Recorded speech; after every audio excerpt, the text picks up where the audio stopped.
Assalamualaikum warahmatullahi wabarakatuh.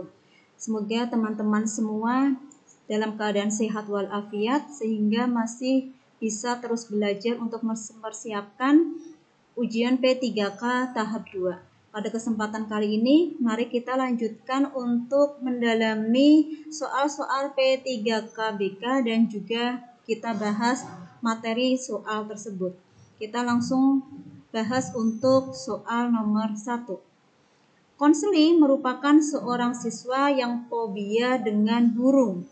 Hal ini disebabkan masa kecil Konsli yang merasa takut dengan kakeknya, tapi tidak dapat disalurkan. Perasaan takut ini kemudian dilampiaskan kepada burung kakeknya karena kakeknya suka dengan burung. Hal ini yang membuat Konsli menjadi ketakutan dan cemas ketika melihat burung. Hal ini sangat mengganggu Konsli karena tetangganya banyak yang memelihara burung di depan rumahnya. Dari kasus tersebut, pendekatan apa yang cocok digunakan? A. Behavior, B. Realitas, C. Psikoanalisis, D. Person center. Jawaban yang benar adalah yang C, yaitu psikoanalisis.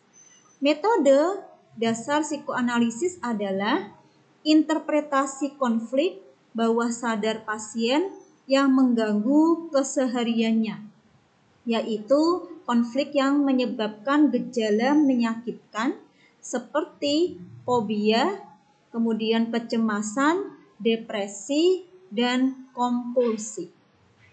Kita kembali ke soal selanjutnya. Seorang anak merasa bersalah kepada ayahnya yang sudah meninggal. Ia berkata, "Pa, aku selalu sayang sama Papa, tapi aku tidak bisa ngomong ini." Papanya mungkin menjawab, "Nak, walaupun kamu tidak mengatakannya, Papa tahu kamu sayang sama Papa." Pada kasus tersebut, teknik apa yang cocok digunakan? A. Client center, B. Kursi kosong, C. Top dog versus underdog, D.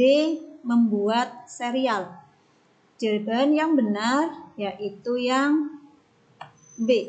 Kursi kosong. Teknik kursi kosong merupakan teknik permainan peran di mana Konsli memerankan dirinya sendiri dan peran orang lain atau beberapa aspek kepribadiannya sendiri yang dibayangkan duduk atau berada di kursi kosong. Kita lanjutkan lagi. Soal berikutnya. Ferry sering terlambat masuk sekolah. Ibunya tidak berhasil membuat Ferry untuk bersiap ke sekolah lebih cepat. Ibunya menyiapkan hadiah dengan mengatakan, kalau Ferry berangkat sekolah tepat pukul 6.30, maka akan mendapat hadiah mobil-mobilan. Saat Ferry bisa bersiap pukul 6.30, ibunya memberikan hadiah mobil-mobilan. Hal ini dilakukan beberapa kali sampai terbentuk perilaku yang diharapkan. Dalam kasus ini, teknik apa yang digunakan? A. Kartu berharga, B. Positive reinforcement, C. Behavior contract, D. Shaping. Kira-kira jawaban yang benar mana ya teman-teman? Yaitu yang B. Positive reinforcement. Positive reinforcement yaitu memberikan konsekuensi yang menyenangkan saat suatu perilaku yang diharapkan muncul dengan tujuan agar perilaku tersebut dilakukan lagi secara konsisten. Teknik ini dirasa efektif karena pasien akan tertarik untuk melakukan perubahan perilaku dengan perasaan yang menyenangkan. Kita ke soal berikutnya. Rudy mendapat nilai ulangan di bawah KKM. Dia pun berkata pada temannya bahwa itu terjadi karena dia tidak belajar. Kondisi tersebut contoh mekanisme pertahanan diri. A. Sublimasi, B. Proyeksi, C. Fiksasi. D. Rasionalisasi. Jawaban yang benar dari soal nomor 4 ini adalah yang D. Rasionalisasi. Nah, sekarang kita bahas satu-satu sambil teman-teman mengingat materi tentang mekanisme pertahanan diri. Fiksasi adalah mekanisme pertahanan yang muncul ketika individu tetap berada pada tahap perkembangan sebelumnya karena kebutuhan-kebutuhannya tidak tercukupi atau terlalu tercukupi. Kalau rasionalisasi adalah mekanisme pertahanan psikoanalitik yang muncul ketika ego tidak menerima motif sesungguhnya dari perilaku individu dan menggantinya dengan motif terselubung. Mekanisme ini banyak digunakan oleh para pelajar di sekolah. Sublimasi adalah jenis pertahanan yang berhasil dan karena tidak memiliki karakter mekanisme yang spesifik, sublimasi tidak mudah untuk dideteksi. Kalau proyeksi adalah mekanisme pertahanan yang muncul ketika kita melimpahkan kelemahan, masalah, dan kesalahan kita pada orang lain. Mekanisme pertahanan ini dianggap mekanisme pertahanan yang paling primitif. Kita lanjutkan lagi ya. Teknik konseling terpusat pribadi yang bertujuan untuk memberikan dukungan atau penguatan terhadap pernyataan positif konseling.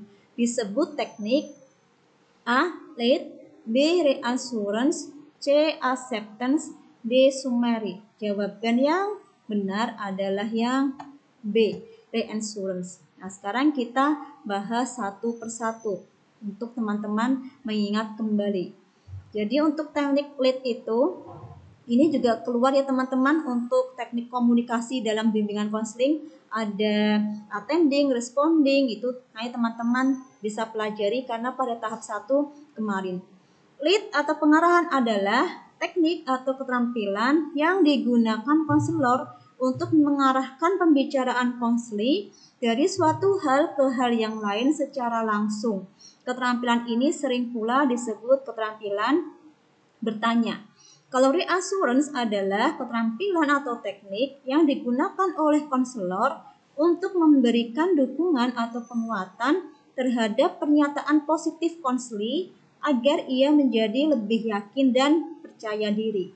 Kalau summary adalah keterampilan atau teknik yang digunakan konselor untuk menyimpulkan atau ringkasan mengenai apa yang telah dikemukakan konseling pada proses komunikasi konseling. Kalau acceptance atau penerimaan adalah teknik yang digunakan konselor untuk menunjukkan minat dan pemahaman terhadap hal-hal yang dikemukakan konseling. Jadi bisa dalam bentuk anggukan kepala. Ini beberapa soal yang bisa saya sampaikan. Semoga menambah kesiapan teman-teman untuk menghadapi P3K tahap 2. Semoga bermanfaat. Assalamualaikum warahmatullahi wabarakatuh.